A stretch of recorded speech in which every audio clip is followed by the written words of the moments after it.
صناعة السلام النسيج. عليكم. عليكم السلام دخلنا ورحمة لقاعة الله. النسيج. طبعا هاي قاعة النسيج صناعة النون الدمشقي القديم، بالإضافة لخشبية المدورة هي يتم فيها صناعة البروكار. وعندكم أعلى سقف في قصر العظم.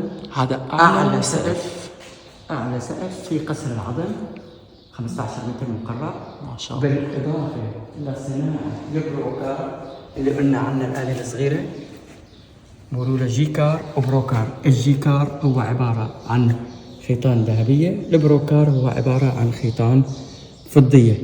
طبعا بالإضافة لها طباعة القماش، هاي طباعة القماش مثل ما شايفين حضرتك، بالإضافة للكوي القديم. شوفوا طريقة الكوي، هذا طريقة الكوي. طبعا بكون بيت النار تحت، بصيروا يعملوا الكسرة، بسموه ترتيل الأواعي. بالإضافة للمقرنصات هاي الموجودة عندكم، تجي فيها بقلبها كتيبات.